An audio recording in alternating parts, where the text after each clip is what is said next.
안녕하세요. 네, 서울의 소리 방송 청년부장 황희두입니다. 네, 이번에 제가 다룰 주제는 조선일보 방용훈 일가에 대한 이야기입니다. 아무래도 워낙 나쁜 짓을 많이 한 사람들이라서 되게 복잡하신 분들이 계실 텐데 제가 이번에 준비한 영상 한번 보시고 쉽게 이 사건을 한번 들여다보시면 좋을 것 같습니다. 바로 어제 PD 수첩에 등장하며 다시금 수면 위로 떠오른 그 이름, 방용훈. 오늘 전할 내용은 고 방일영 조선일보 회장의 둘째 아들이며 조선일보 방상훈 사장의 동생 방용훈에 대한 이야기입니다. 현재 네이버 실시간 검색어 2위에 올라와 있습니다. 1위는 경칩인데요. 개인적으로 왜 네이버 메인을 클릭하면 경칩으로 자동 연결되는지는 모르겠습니다만 일단 이건 증명이 불가능하니 패스하겠습니다. 아무튼 방용훈, 정말 머리 아픈 사람입니다. 그는 고 장자연 씨 사건에도 중심에 서 있습니다. 이에 대해서도 할 말이 많은데 내용이 산으로 갈 것 같아 따로 올리도록 하겠습니다. 우선은 어제 PD 수첩에 등장했던 방용훈 사장의 부인 고 이미란 씨의 죽음에 대한 내용을 먼저 다루겠습니다. 그의 부인 고 이미란 씨는 2016년 9월 1일 한강에서 극단적인 선택을 했습니다. 사망 직전 친오빠에게 음성 메시지를 통해 이런 말을 남겼다고 하네요. 어떻게든 살아보려고 애썼는데 조선일보 방용훈을 어떻게 이기겠어요. 겁은 나는데 억울함을 알리는 방법이 이것밖에 없어요. PD 수첩에 의하면 고 이미란 씨의 사망 사건에 대한 수사 과정에서 몇 가지 석연치 않은 점을 발견했다고 합니다. 유서에 따르면 4개월간 지하실에서 투명인간처럼 지냈고 강제로 끌어내 내쫓긴 그날부터 무너지기 시작했다고 써있었죠. 심지어 이미란 씨는 자녀들에 의해 사설 구급차에 실려 집에서 쫓기듯 나왔다고 합니다. 원래 고 이미란 씨는 어떻게든 살아보려고 애썼다고 합니다. 그러나 목숨을 끊게 된 결정적 계기는 다름 아닌 바로 자녀들의 폭행 때문이었다고 하네요. 현장을 목격한 전직 가사도우미는 사모님이 나가지 않으려고 소파를 붙잡자 자녀들이 손을 찍어버려, 잘라버려 라고 외쳤다고 증언했죠. 고 이미란 씨의 몸은 상처투성이었는데요. 표창원 더불어민주당 의원에 따르면 한 사람이 가했다고 하기엔 상처가 여러 군데 많다고 합니다. 더 화나는 것은 그들은 파티처럼 밥 먹고 깔깔댔지만 정작 고 이미란 씨는 지하실에서 고구마 2개, 달걀 2개를 먹으면서 지냈다고 하네요. 다시 말씀드리지만 저들의 어머니 이야기입니다. 심지어 고 이미란 씨의 시신은 유족의 동의도 없이 발견 다음날 화장됐다고 합니다.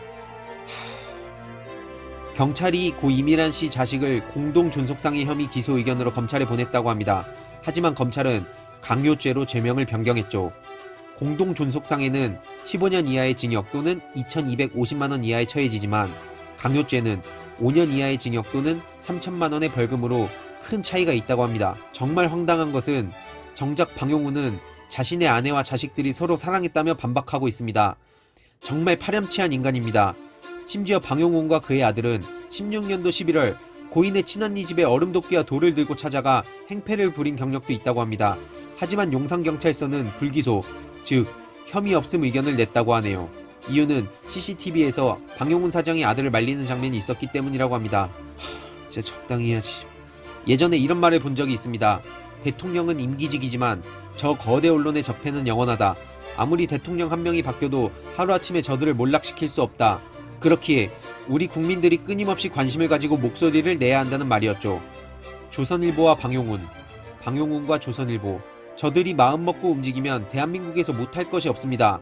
사람도 죽이는 판에. 심지어 현재 대기업, 사법부, 검찰 내부, 언론 등 곳곳에 본인들의 라인을 심어놓아 수십 년간 기득권을 유지하고 있습니다.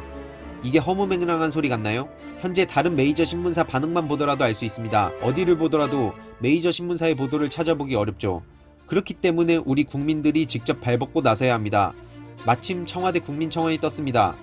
고 이미란 씨의 억울한 죽음과 가택 침입 사건 관련 경찰서 및 검찰 내부를 수사해달라는 의견입니다. 아래 링크는 걸어두겠습니다. 꼭 20만 명을 넘겨 청와대에서 이 사건에 대해 본격적으로 나설 수 있게 많은 국민분들께서 관심을 가지고 참여해 주셨으면 좋겠습니다. 더불어 고 장자연 씨의 사건에 대해서도 어제 윤지호 씨가 용기를 내어 발언해주며 새로운 국면에 접어든 것 같습니다. 조만간 그 내용도 전달해 드리겠습니다. 네, 잘 보셨나요?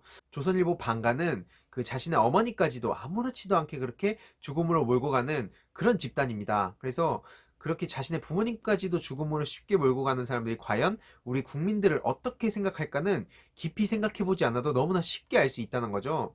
그래서 실제로 얼마 전에 서울의 소리 초심님께서도 코리아나 호텔로 가셔서 이제 방용훈 응징 취재를 하셨는데, 아쉽게도 만날 수는 없었지만 이런 식으로 꾸준히 목소리를 내는 게 필요하다고 생각합니다. 절대 저들의 잘못을 잊지 마시고, 주위에 만약에 자녀분들이나 이걸 보고 있는 학생, 청년분들이 계시면 여기저기 널리 퍼뜨려서 조선일보의 민낯을 널리 알려주셨으면 좋겠습니다. 아무튼 오늘은 여기까지 하고 다음번에 또 좋은 영상으로 찾아뵙도록 하겠습니다. 다들 알림이 황희두 구독 한번 부탁드리고 서울의 소리도 구독 부탁드릴게요. 네, 그럼 이상으로 알림이 황희두였습니다. 다음에 뵙겠습니다.